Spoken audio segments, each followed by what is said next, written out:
Welcome student. In previous lecture, we have already completed the measurement of blood pressure by an instrument, that is the sphygmomanometer. Then we have already completed one disorder of circulatory system, and that disorder is hypertension. Today we will start with remaining disorders of the circulatory system. So first, hypertension is a disorder which we have already studied in previous lecture, and today we will start with the next disorder of circulatory system, which we know as a coronary artery disease. So the next disorder is CAD, that is also known as a coronary artery disease, or it is also known as a atherosclerosis. It is also known as what? Atherosclerosis.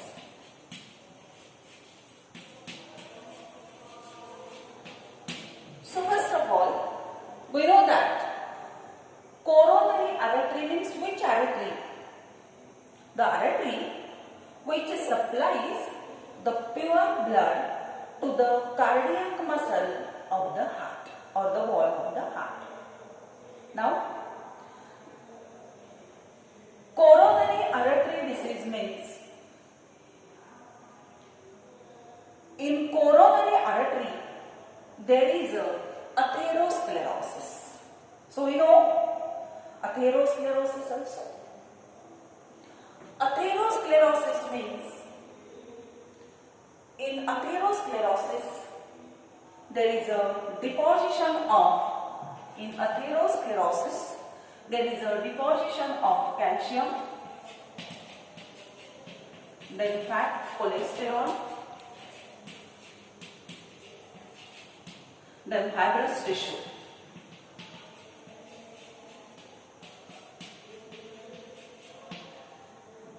Now, so coronary artery म्हणजे काय पहा. Coronary artery म्हणजे आपल्याला माहिती आहे की हार्टच्या वॉलला शुद्ध रक्त सप्लाय करणारी आर्टरी, ब्लड व्हेसल म्हणजे कोरोनरी आर्टरी. आता ह्या कोरोनरी आर्टरीचे डिसऑर्डर आपल्याला पाहिजे की ज्याला आपण एक आणखी शब्द वापरलाय अथेरोस्क्लेरोसिस. आणि अथेरोस्क्लेरोसिस बद्दल पण मी आधीच्या लेक्चरला तुम्हाला सांगितलं की अथेरोस्क्लेरोसिस म्हणजे एखाद्या ब्लड व्हेसल मध्ये फॅटचे डिपॉझिशन होणं, कोलेस्टेरॉल, कॅल्शियम डिपॉझिशन होणं किंवा फायब्रस डिपॉझिशन होऊन त्या आर्टरीची जी ल्युमेन असेल ही ल्युमेन नॅरो होणं, ही जी काही प्रोसेस आहे त्याला आपण काय म्हणतो? अथेरोस्क्लेरोसिस असं म्हणतो. बरोबर. मग आपल्याला coronary heart disease, coronary artery disease पाहिजे का? बस साधारणतः लक्षात घ्या, समजा हे हार्ट आहे, ठीक आहे. वरचे चेंबर आहे त्याला तुम्ही काय म्हणता? ऑरिकल्स म्हणता, ॲट्रिया म्हणता, आणि पोस्टेरियर चेंबरला तुम्ही काय म्हणता? तर वेंट्रिकल्स म्हणता. आणि इथं तुम्हाला माहिती आहे की हा सल्कस आहे, ट्रान्सव्हर्स ग्रूव्ह आहे, आणि इथं आपण असं शिकलो की अशी ही काय आहे? तर ही कोरोनरी आर्टरी आहे. आता ही कोरोनरी आर्टरी तुमच्या हार्टच्या वॉलला काय करते? ब्लड सप्लाय करते. आता आपल्याला हेही माहिती आहे की आपलं हार्ट हे कार्डियक मसलनी तयार झालं आहे. मसल आहे म्हटल्यानंतर तिचं वर्किंग कॉन्ट्रॅक्शन आणि रिलॅक्सेशन आहे, आणि वर्किंगसाठी तिला काय लागणार आहे? एनर्जी लागणार आहे, आणि त्या एनर्जीसाठी तिला लागणार आहे ऑक्सिजन, जो की ब्लडच्या साह्याने त्याला पुरवला जाणार आहे. बरोबर. मग काय होतं कोरोनरी आर्टरी डिसीज मध्ये? ही समजा कोरोनरी आर्टरी आहे, आणि ही आर्टरी तुमच्या ह्या हार्टच्या वॉलला ब्लड सप्लाय करते, शुद्ध रक्त. समजा ह्या कोरोनरी आर्टरी मध्येच इथेच समजा असं हे फॅट किंवा कॅल्शियम किंवा कोलेस्टेरॉल, फायब्रस टिश्यू हा डिपॉझिट झाला, तर there is a formation of plaque. तिथं काय तयार होतं? प्लॅक तयार होते, गुठळी तयार होते त्याची. मग हीच आर्टरी आपण समजा अशी काढली, ही आर्टरी आहे. ह्या आर्टरीची ल्युमेन मध्ये हा असा फ्लॅग तयार झाला. हा असा फ्लॅग जर कोलेस्टेरॉलचा वगैरे तयार झाला तर ही जी तिची ल्युमेन आहे ही ल्युमेन काय होईल, नॅरो होईल. आणि नॅरो जर ल्युमेन झालं तर तिच्यामधून प्रॉपर ब्लड सप्लाय कार्डियक मसलला होणार नाही. मग कार्डियक मसलचं जे काही कॉन्ट्रॅक्शन आणि रिलॅक्सेशन आहे हे प्रॉपर होईल का? There is no proper functioning of the cardiac muscle as there is a less supply of blood to the cardiac muscles, means there is a less supply of oxygen to the cardiac muscle. And during that condition, as there is a less supply of oxygen to the cardiac muscle or less supply of blood to the cardiac muscle, it shows two symptoms, or there are two causes, two symptoms are shown by our cardiac muscle, and the one symptom is known as angina pectoris, and the second one is known as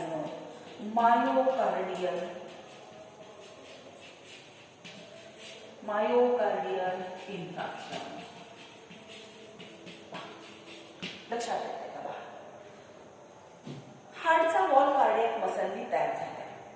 cardiac मसलच्या वर्किंगला पूर्णपणे शुद्ध रक्त लागतं, blood लागतं, त्याच्याबरोबर त्याला ऑक्सिजनचं demand आहे वर्किंगसाठी. बरोबर आहे? वर्किंगला एनर्जी लागते, ऑक्सिजन शिवाय एनर्जी आपण तयार करू शकत नाही हे आपल्याला माहिती आहे. मग आता समजा इथं ह्या कोरोनरी आर्टरीमध्येच ब्लॉक फॉर्म झालाय, ब्लॉकेज झालाय. कशाचं? कॅल्शियम असेल, फॅट कोलेस्टेरॉल असेल, फायबर्स टिश्यूज असेल.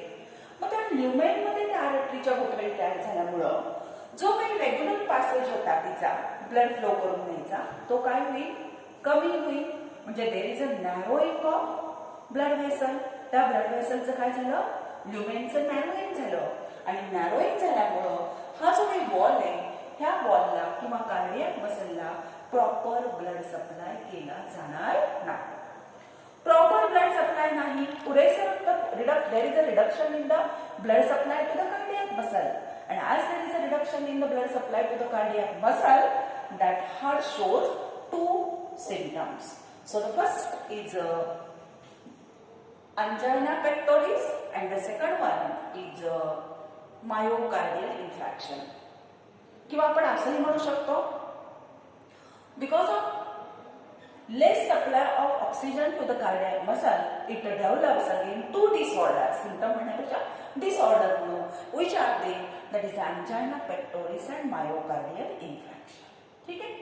angina pectoris तर आपण डिटेलमध्ये बघणारच आहोत.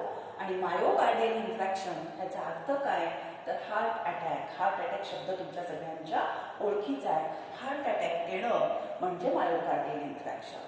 म्हणजे वर्किंग त्याचं काय होत असेल, सायलेंट असेल तर कमी होईल. आणि जर खूप जोराचा हार्ट अटॅक आला तर कदाचित त्याच्यामध्ये माणसाची डेथ सुद्धा होते. आणि अंजायना पेक्टोरिस म्हणजे काय तर माइल्ड चेस्ट पेन येणं ह्याला आपण काय म्हणतो तर अंजायना पेक्टोरिस म्हणतो. ठीक आहे? तर हे जे काही होतं आता सांगितलेली जी काही माहिती होती ती होती कोरोनरी आर्टरी डिसीज बद्दलची. त्याच्यानंतरची दुसरी डिसऑर्डर आता आपल्याला शिकायला सुरुवात करायची आहे आणि ती पुढची डिसऑर्डर आहे angina pectoris. So the next disorder of the circulatory system is angina pectoris.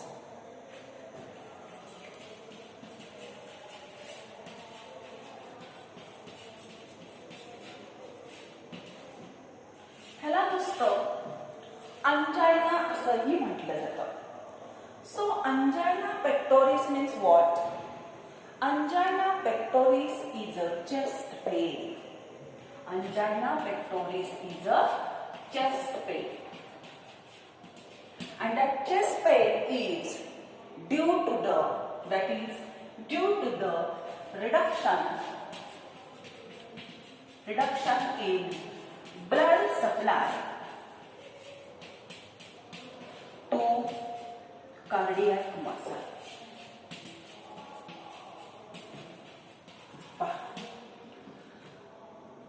Chest pain येणं ह्याला आपण म्हणतो अंजायना पेक्टोरिस. बरोबर? आता अंजायना पेक्टोरिस का होतं किंवा चेस्ट पेन का येते तर there is a reduction in the blood supply to the cardiac muscle. पाठीमागचा रेफरन्स घ्या. कार्डियक मसलला ब्लड कोण करतं? तर कोरोनरी आर्टरी करते. म्हणजे कोरोनरी आर्टरीमध्ये जर काही ब्लॉकेज निर्माण झालं तर ती कोरोनरी आर्टरी कार्डियक मसलला प्रॉपर ब्लड सप्लाय करू देत नाही.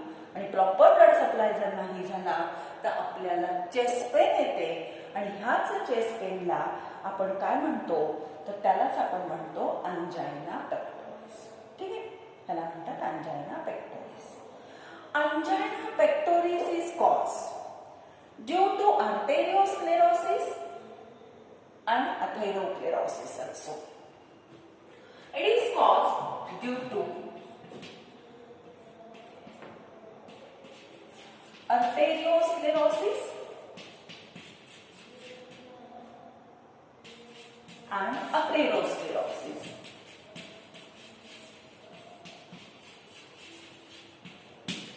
Means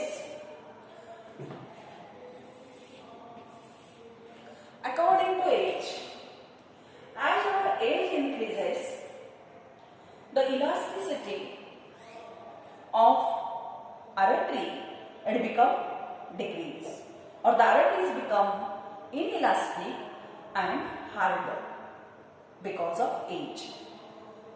If there is a hardening of coronary artery, or if the coronary artery become inelastic, because of that it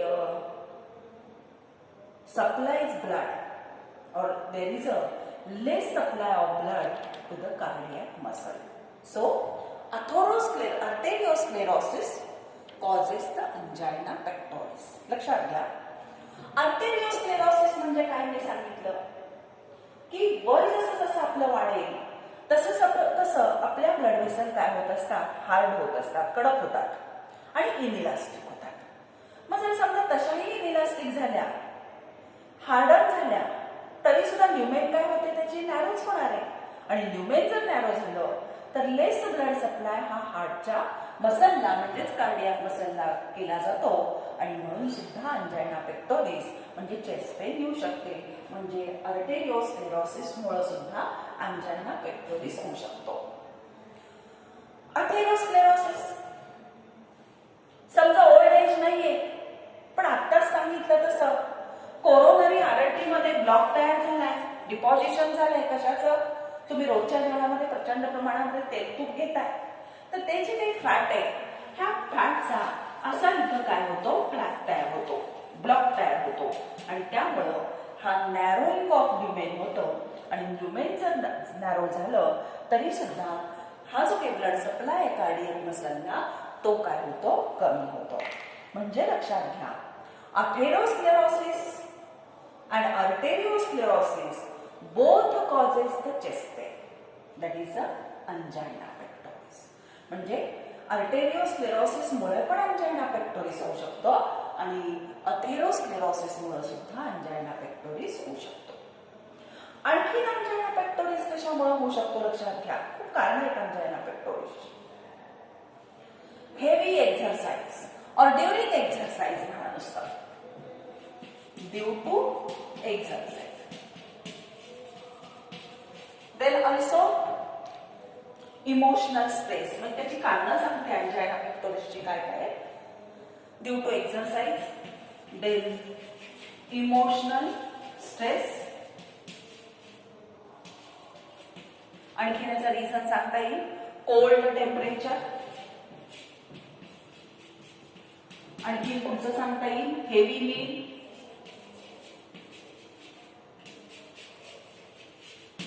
पहा कितीतरी सांगता येतील तुम्हाला की अंजायना पेक्टोरिस हा एक्सरसाइज मुळे होऊ शकतो. हेवी एक्सर्शन ते कसं मी सांगते. इमोशनल स्ट्रेस घेतला तुम्ही प्रचंड प्रमाणामध्ये तरी सुद्धा तो अंजायना पेक्टोरिस होऊ शकतो. प्रचंड कमी टेम्परेचर आहे, थंडी आहे, अशा वेळेला तो घडू शकतो. हेवी मील, तुम्ही जर जेवण खूप प्रमाणापेक्षा जास्त घेत असाल तरी सुद्धा अंजायना पेक्टोरिस होऊ शकतो. आता ड्यू टू एक्सरसाइज कसं काय? लक्षात घ्या की तुम्ही एकाच दिवशी एक्सरसाइज करायला सुरुवात केली, प्रचंड प्रमाणामध्ये तुमचं एक्सर्शन चालू आहे. ही एक्सरसाइज जेव्हा तुमची चालू असते त्यावेळेला वेळेला तुमच्या बॉडीच्या प्रत्येक पेशीचं वर्क हे जोरात चालू असल्यामुळं प्रत्येक पेशीला एनर्जी लागते आणि ती तेवढ्या जोरात एनर्जी पुरवायसाठी तुमच्या हार्टला प्रचंड प्रमाणामध्ये वर्क करावं लागतं. बरोबर, भरपूर एनर्जी तुमच्या हार्टला लागते. हार्टला वर्क करावं लागतं ब्लड पंप करायला. याचा अर्थ काय झाला की कार्डियक मसलला वर्क करावं लागतं आणि कार्डियक मसलला जर पुरेसं रक्त मिळालं नाही तर it causes the angina pectoris. एक्सरसाइजच्या लक्षात आलं का? पहा, तुम्ही एक्सरसाइज करताय, व्यायाम करताय. व्यायाम करताना तुम्हाला खूप एनर्जी लागते. ही एनर्जी तयार करण्यासाठी तुम्हाला ऑक्सिजन लागतोय. ऑक्सिजन जर तुम्हाला मिळवायचं असेल तर तुम्हाला ब्लडचा सप्लाय भरपूर लागतो. ब्लडचा सप्लाय मिळवायचा असेल तर तुमच्या हार्टला खूप वर्क करावं लागतं. भर भर भर त्याला ब्लड पंप करावं लागतं. मग हे भरभर वर्क कोण करतं? तर कार्डियक मसल करतात आणि कार्डियक मसलच्या वर्किंगला सुद्धा ऑक्सिजन लागतो, सुद्धा ब्लड लागतं. मग हे ब्लडचा सप्लाय जर रिड्यूस झाला, कमी झाला तर त्या प्रॉपरली वर्क करत नाही आणि मग काय निर्माण होते? मग निर्माण होते चेस्ट पेन, की ज्याला आपण काय म्हणतो? अंजायना पेक्टोरिस. मग ह्या सगळ्या गोष्टींमध्ये सुद्धा तेच घडतं. म्हणजे अंजायना पेक्टोरिस होण्याची खूप कारणं आहेत. जसं आर्टेरिओस्क्लेरोसिसमुळे होतो, अथेरोस्क्लेरोसिसमुळे होतो, इमोशनल स्ट्रेस घेतला, एक्सरसाइज झालं, हेवी मील झालं, कोल्ड टेम्परेचर असेल तरी सुद्धा ही गोष्टी घडू शकतात. आता ह्याची लक्षणं काय आहेत किंवा अंजायना पेक्टोरिसची लक्षण काय दिसतं आपल्याला? सिम्पटम्स कुठली आहेत त्याची? पहा, अंजायना पेक्टोरिस मध्ये पहिल्यांदा असते ती म्हणजे चेस्ट पेन. काय होतं? चेस्ट पेन, छातीमध्ये दुखतं. नंतर हीच chest pain pain in the lower जॉ. कुठे जाते? लोअर जॉ. देन नेक, मानेमध्ये असते. देन लेफ्ट शोल्डर आणि लेफ्ट आर्म. लक्षात येते का? पहा, छातीमध्ये कळ यायला लागते. ही कळ लोअर जॉला जाते. पेन इन द लोअर जॉ. पेन इन द नेक मध्ये जाते. नेक मधून ती लेफ्ट शोल्डरला जाते आणि लेफ्ट शोल्डर मधून ती लेफ्ट आर्मला जाते आणि काही वेळेला ती बॅक साईडला सुद्धा जाते. लक्षात येते? मग ह्या सगळ्या, म्हणून तुम्ही ऐकलं असेल की डावा हात जर दुखायला लागला तर आपण फारसा अंगावर काढत नाही. आपण काय म्हणतो? डावा हात दुखतोय, डॉक्टरांना दाखवून घ्या. का? तर आपल्याला ह्याची भीती वाटते की चेस्ट पेन तर नसेल ना, माझा हात दुखतोय म्हणजे हार्टला तर प्रॉब्लेम नसेल ना, हे जनरली आपण म्हणतो. अजून काय लक्षण ह्याच्यामध्ये दिसतं? तर हेवीनेस इन चेस्ट. छातीमध्ये हेवीनेस येतो, असं भरल्यासारखं, घट्ट धरल्यासारखं वगैरे वाटणं, त्याला म्हटलं जातं heaviness in the chest. So these are the symptoms of the angina pectoris. आणि लक्षात घ्या, हा अंजायना पेक्टोरिस पुस्तकात दिलेला नाहीये पण तुमच्या माहितीसाठी असू द्या. हा दोन प्रकारचा असतो. एक म्हणजे स्टेबल अंजायना पेक्टोरिस आणि दुसरा आहे त्याला म्हणतात नॉन स्टेबल अंजायना पेक्टोरिस किंवा अनस्टेबल अंजायना पेक्टोरिस. कुठलाही शब्द वापरा. पहिला प्रकार आहे त्याला म्हणतात स्टेबल आणि दुसऱ्याला आपण म्हणू unstable. So there are two types of angina pectoris. One is a stable angina pectoris and another is a unstable angina pectoris. So in stable angina pectoris, there is a chest pain, but that remain from 5 minutes to 15 minutes. 5 ते 15 मिनिटच फक्त ही pen असते आणि नंतर ती कमी येते. त्याला म्हणायचं स्टेबल. आणि थोडीफार अंजायनाची औषधं वगैरे घेतली तर लगेच आपल्याला फरक पडतो. अनस्टेबल अंजायना पेक्टोरिस मध्ये मात्र तसं नाहीये. लक्षात घ्या, that chest pen is a longer than 15 minute. 15 मिनिटापेक्षाही छातीतली कळ तशीच राहते आणि मग तिला चांगल्या पद्धतीचं औषध पाणी आपल्याला करावं लागतं. तर हा डिफरन्स आहे स्टेबल आणि अनस्टेबल अंजायना पेक्टोरिस मध्ये. आणि अंजायना पेक्टोरिस जर झाला तर त्याच्यासाठी काय ट्रीटमेंट, म्हणजे कॉमन जर आपल्याला झाला एक्सरसाइजमुळे वगैरे जर आपण आपल्याला झाला तर that chest pain disappear with the rest. तुम्ही साधी विश्रांती जर 1-2 तास घेतली तरी ही चेस्ट पेन काय होते, डिसअपिअर होते. So the angina pectoris disappear with the rest. लक्षात येतं? That is about the angina pectoris. आता ही माहिती पाहिली आपण अंजायना पेक्टोरिसची. ह्याच्यानंतर पुढचा पॉइंट आपल्याला शिकायचा आहे तो आहे सायलेंट हार्ट अटॅक. पुढची डिसऑर्डर कुठली आहे? Silent heart attack. आता तुम्ही म्हणाल हार्ट अटॅक म्हणजे आम्हाला माहिती आहे, पण सायलेंट हार्ट अटॅक हा काय प्रकार आहे तर तो आपल्याला पाहायचा आहे. So the next disorder is a silent heart attack.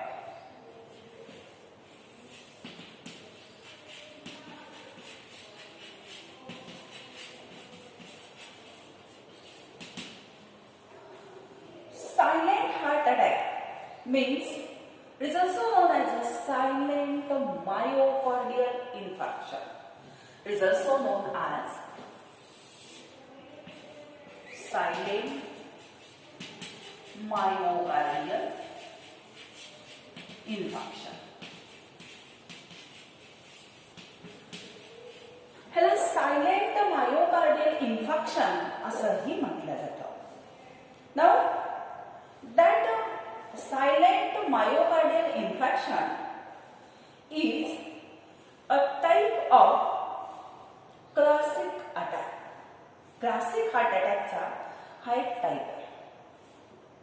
Classic heart attack म्हणजे रेग्युलरली जे काही मेजॉरिटी घडतात त्याला आपण म्हणतो.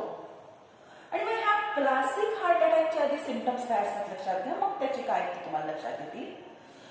So the symptoms of classic heart attack. Symptoms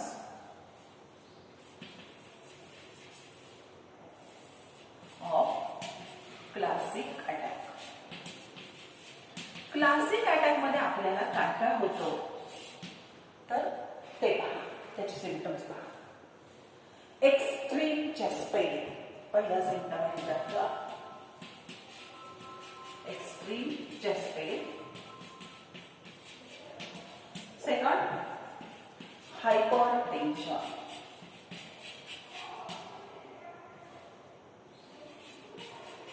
Hypertension. Next आहे shortness of breath, sweating. Third one, shortness of breath. Next, sweating and dizziness.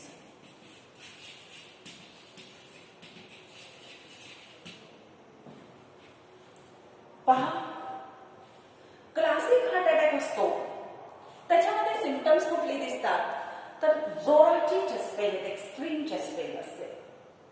Hypertension, blood pressure वाढलेलं असतं.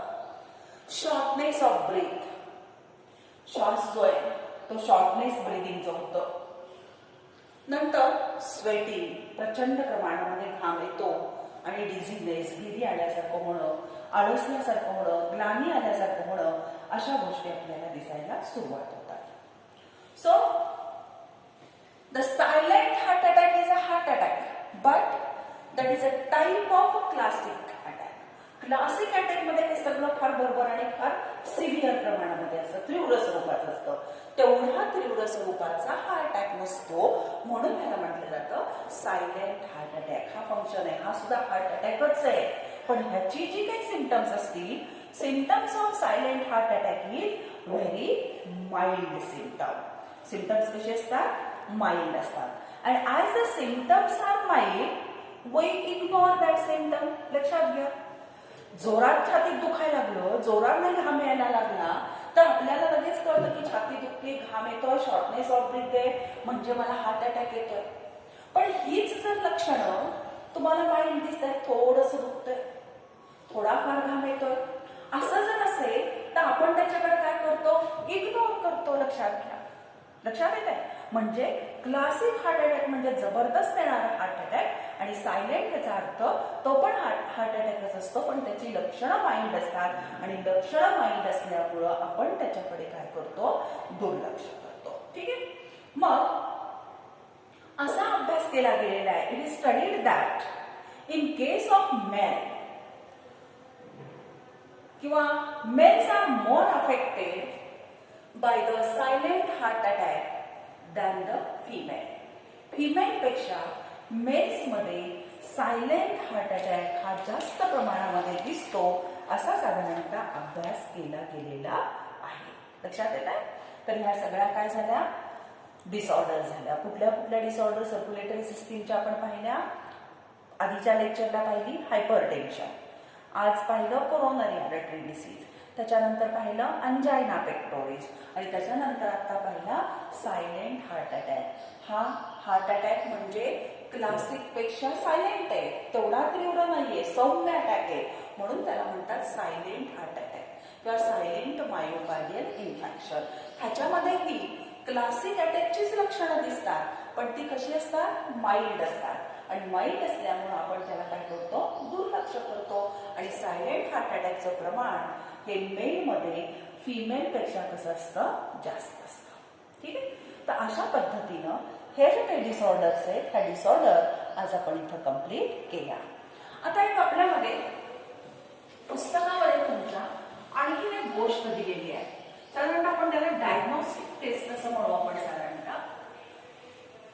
तर तुमच्या पुस्तकात नेक्स्ट पॉइंट दिलेला आहे. तो नेक्स्ट पॉइंट कुठला आहे, तर तो आहे अँजिओग्राफी. काय पॉइंट आहे तो, angiography. Next point is angiography.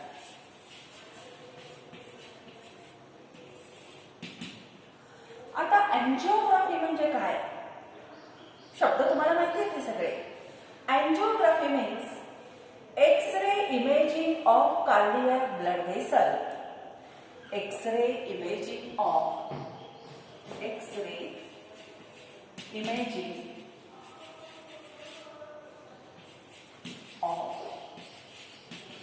cardiac blood vessel. X-ray imaging of cardiac blood vessels to locate the position of blockage. To locate position of blockage.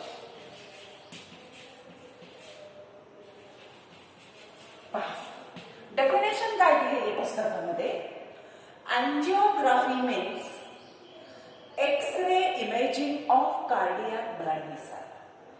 Cardiac blood vessel जे आहे, हार्टला जाणाऱ्या ज्या काही ब्लड व्हेसल्स असतील, ह्या cardiac blood व्हेसलचं x-ray टेक्निकने imagination घ्यायचं. कशाचं, तर त्या ब्लड व्हेसलमध्ये एखादा ब्लॉक कुठे लोकेट झालाय हे पाहणं, ह्या पद्धतीला म्हणतात अँजिओग्राफी. म्हणजे सिम्पली असं आपण म्हणू शकतो की अँजिओग्राफीच्या साहाय्यानं आपण आपल्या कार्डियक ब्लड व्हेसल्समध्ये एखादा ब्लॉक जर तयार झालेला असेल तर एक्स-रे इमॅजिनेशनच्या किंवा इमॅजिन टेक्निकच्या साहाय्यानं आपण त्याची पोझिशन लोकेट करू शकतो. ऍक्च्युली कोरोनरी आर्टरीमध्ये किंवा कार्डियक ब्लड व्हेसल्समध्ये तो ब्लॉक नेमका कुठे आहे ह्याची लोकेशन, ह्याचं पोझिशन आपण कशाच्या सहाय्याने पाहू शकतो, एका टेक्निकच्या सहाय्याने पाहू शकतो, त्याला आपण म्हणतो अँजिओग्राफी. ठीक आहे. आता ही जी अँजिओग्राफी आहे, ह्या अँजिओग्राफीमध्ये तुम्हाला काय कळलं, तर तुम्हाला तो ब्लॉक कळतो कुठे कुठे प्रेझेंट आहे. आता ब्लॉक कळल्यानंतर त्याचं तुम्हाला जे काही डिग्री आहे, म्हणजे केवढा मोठा आहे हे पण त्याच्या सहाय्याने कळू शकतो. So depending upon the degree of blockage the remedial procedures are defined. Depending upon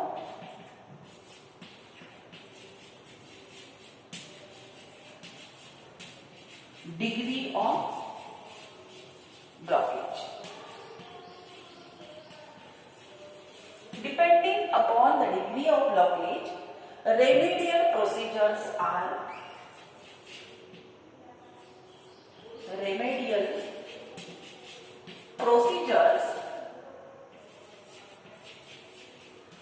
of two types. लक्षात येते का पहा. ठीक आहे. अँजिओग्राफीच्या सहाय्याने किंवा कार्डियक ब्लड व्हेसल मध्ये कुठे ब्लॉक आहे कळला. ब्लॉक लहान आहे का मोठा आहे हेही तुम्हाला कळलं. आता त्या लहान आहे का मोठा आहे ह्याच्यानुसार त्याला कुठली ट्रीटमेंट द्यायची हे ठरवलं जातं. मग ही ट्रीटमेंट दोन प्रकारची असते. एक म्हणजे अँजिओप्लास्टी आणि दुसरी म्हणजे बायपास सर्जरी. पहिली प्रोसिजर कुठली सांगितली मी तुम्हाला, अँजिओप्लास्टी, आणि दुसरी कुठली आहे, बायपास सर्जरी. लक्षात येते का? कार्डियक ब्लड व्हेसल मध्ये ब्लॉक आयडेंटिफाय झाला, केवढ्या साईजचा आयडेंटिफाय झाला, आणि त्या साईज नुसार तिथं दोन प्रोसिजर वापरल्या जातात. एक म्हणजे अँजिओप्लास्टी आणि दुसरीला म्हणतात बायपास सर्जरी. आता ज्या वेळेला अँजिओप्लास्टी केली जाते त्यावेळेला the stent is inserted at the site of blockage to restore the blood supply. लक्षात येते का बा? अँजिओप्लास्टी जी असते तर ह्या अँजिओप्लास्टी मध्ये काय केलं जातं, stent is inserted in the blood vessel. Blood vessel मध्ये हा स्टेंट काय केला जातो, इन्सर्ट केला जातो. बरोबर. At the site of blockage to restore the blood supply. आता हे कसं असतं हे मी थोडंसं तुम्हाला सांगते, पहा कसं आहे. अँजिओप्लास्टी आपण बघतोय. आता अँजिओप्लास्टी मध्ये कसं आहे पहा, मी परत एकदा नीट सांगते तुम्हाला म्हणजे लक्षात येईल. एखाद्याची समजा अँजिओप्लास्टी करायची की ब्लॉकेज जर कमी असेल म्हणजे साधारणतः 40%, 50% त्याच्या पर्सेंटेजनुसार समजा कमी आहे म्हणून अँजिओप्लास्टी करायची ठरते.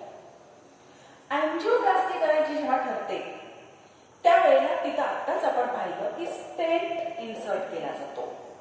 हा स्टेंट काय इन्सर्ट केला जातो, कुठे इन्सर्ट केला जातो, तर त्या ब्लड व्हेसल मध्ये कुठे ब्लॉक आहे त्या साईडला तो इन्सर्ट करायचा आहे.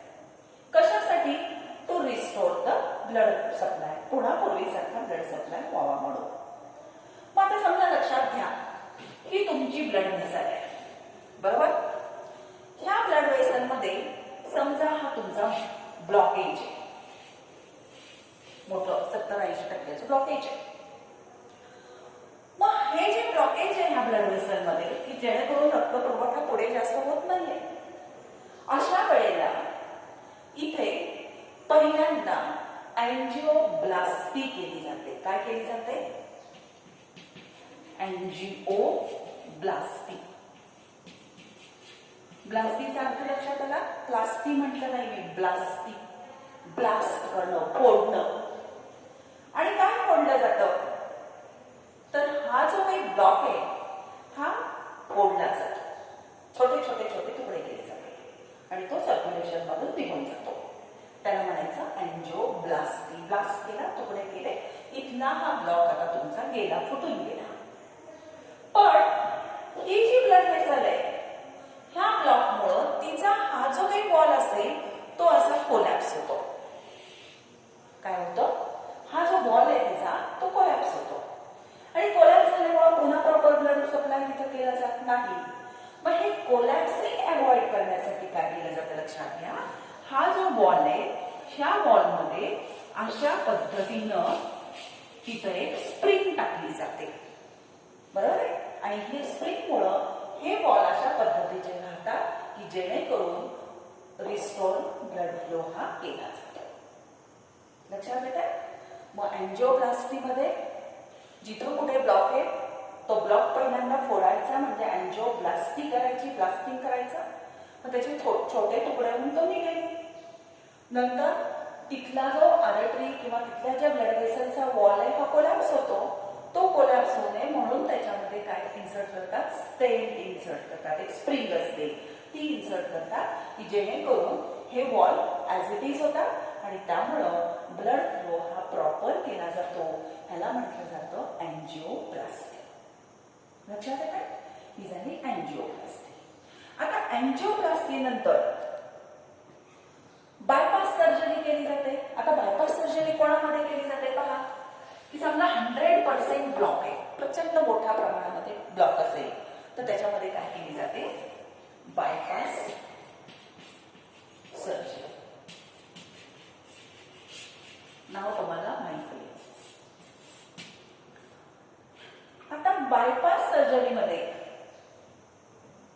जे काही अथेरोस्क्लेरोटिक रिजन आहे, that region is bypassed with the part of vein or artery taken from another organ.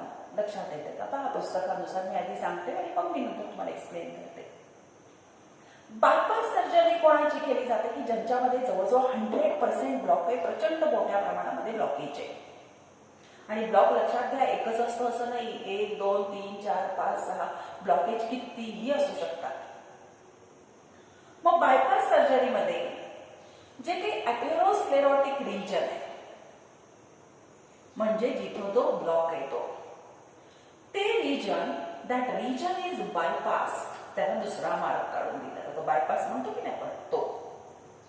आणि कशाच्या सहाय्याने काढून दिला जातो, with the part of artery which is taken from another organ, for example hands and legs. साधं गोष्ट सांगते मी तुम्हाला. पहा, समजा ही समजा तुमची कोरोनरी आर्टरी. काय? Coronary artery.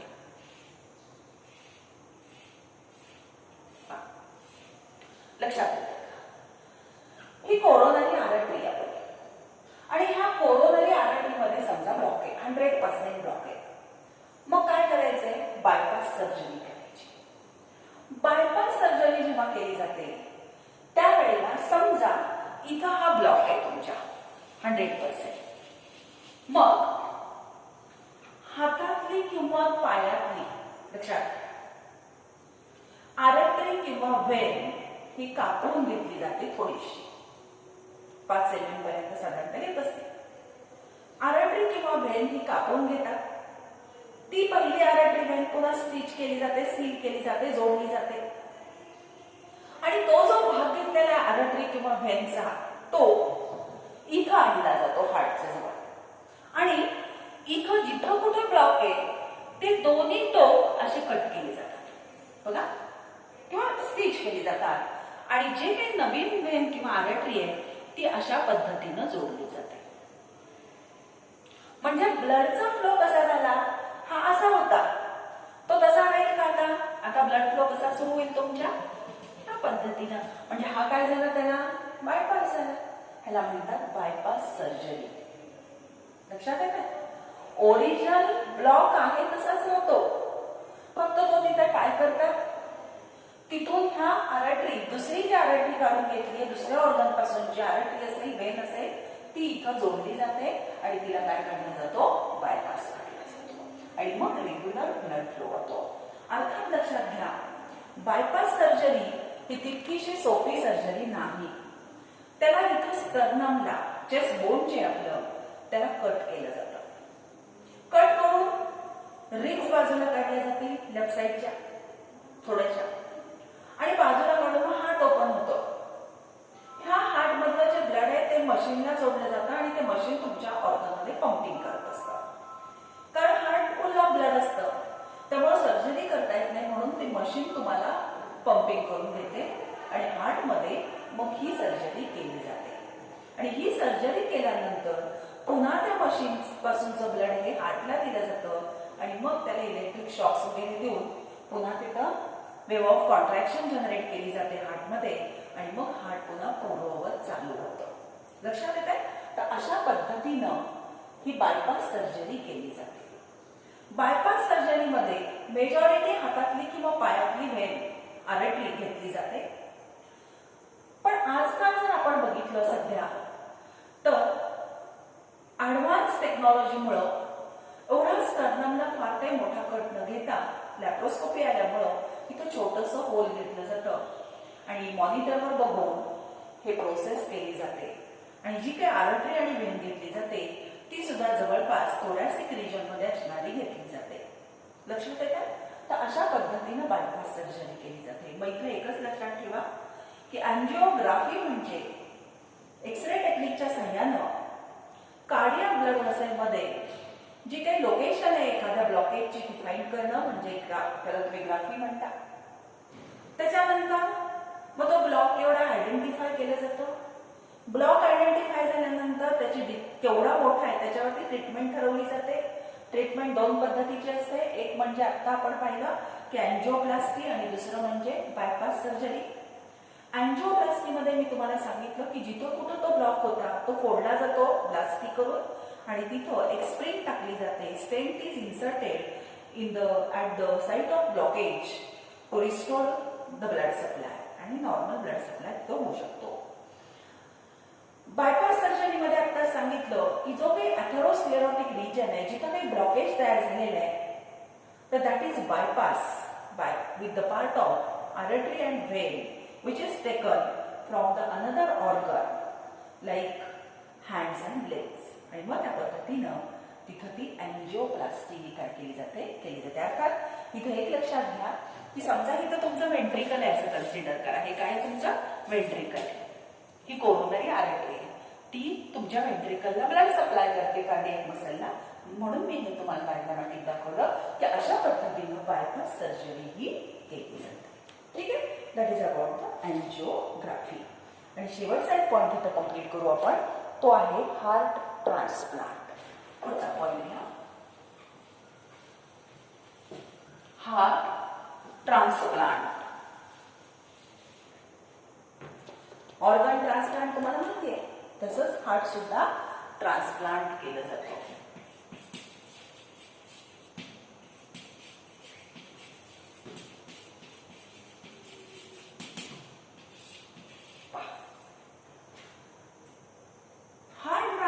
Means a replacement of severely damaged heart by the normal heart.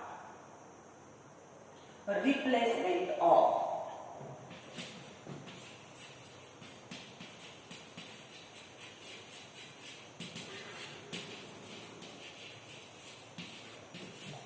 severely damaged heart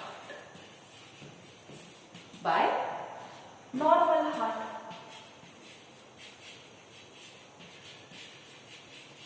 लक्षात येते का बघा. एखाद्याचं हार्ट प्रचंड प्रमाणामध्ये डॅमेज झालंय, कामच करत नाहीये, त्याला आता पर्यायच नाही, अशा व्यक्तीचं हार्ट काय केलं जातं, बदललं जातं. दुसरं नॉर्मल हार्ट तिथं दिलं जातं. आता तुम्ही म्हणाल ते कसं काय पॉसिबल आहे बाबा, कोण आपला हात द्यायला तयार होईल. म्हणून तुमच्या पुस्तकाने पुढचं वाक्य टाकलंय. From recently brain dead person और a donor. From recently brain dead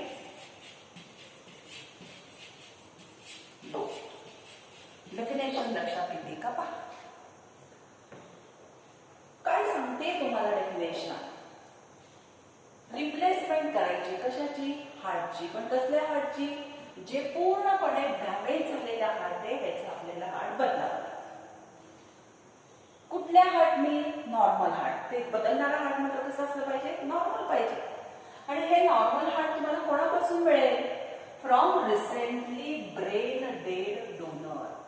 आता लक्षात घ्या, एखाद्याचं ब्रेन डेथ झालेली आहे. आता ह्याचं एक्झाम्पल सहित मी तुम्हाला थोडंसं सांगते की एखादी व्यक्ती 30-35 वर्षाची व्यक्ती असं कन्सिडर करा.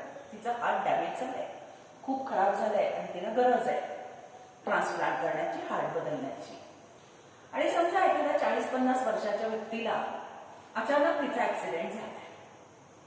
ऍक्सिडेंटमध्ये डोक्याला मार लागलाय आणि ब्रेन पूर्ण डेड झालाय.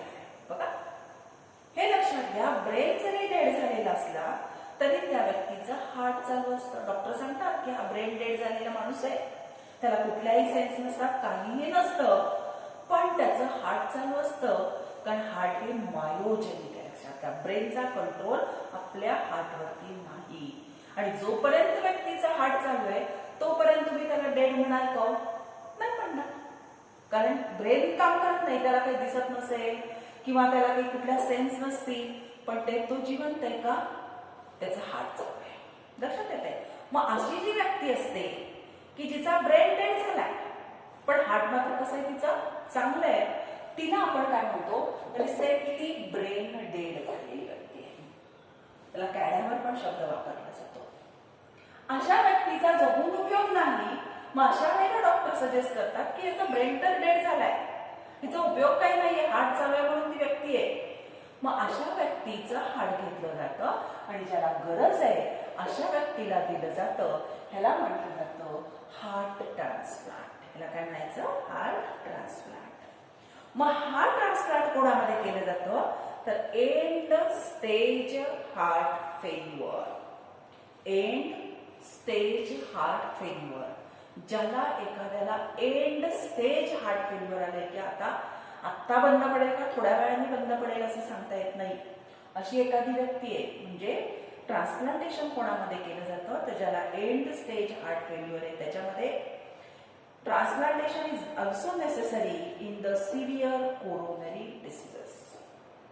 आणि एखाद्याला कोरोनरी डिसीजेस आहेत, म्हणजे कोरोनरी आर्टरीला खूप मोठा प्रॉब्लेम आहे, तर अशा वेळेला अशा व्यक्तीला सुद्धा ट्रान्सप्लांट केलं जातं. म्हणजे ज्याच्यामध्ये एंड स्टेज हार्ट फेल्युअर आहे अशा व्यक्तीला पण दिलं जातं. आणि ज्याच्यामध्ये सिव्हिअर कोरोनरी डिसीजेस आहे, कोरोनरी आर्टरीलाच सगळे प्रॉब्लेम आहेत की जी हार्टच्या वॉललाच ब्लड सप्लाय करते, तर अशा व्यक्तीमध्ये सुद्धा हार्ट ट्रान्सप्लांट केलं जातं. मग हार्ट ट्रान्सप्लांटवरती नोट विचारली तर एवढंच लिहायचं की heart transplant means replacement of सिव्हिअरली damage heart by the normal heart from a recently brain dead donor. आता हे सगळं मी तुम्हाला सांगितलं, ब्रेन डेड झालेलं म्हणजे काय वगैरे वगैरे. आणि ट्रान्सप्लांटेशन कोणाकोणामध्ये केलं जातं, तर ट्रान्सप्लांटेशन हे एंड स्टेज हार्ट फेल्युअर असेल त्यांच्यामध्ये केलं जातं. आणि दुसरं सिव्हिअर कोरोनरी डिसीजेस झालाय त्याच्यामध्ये ट्रान्सप्लांटेशन केलं जातं.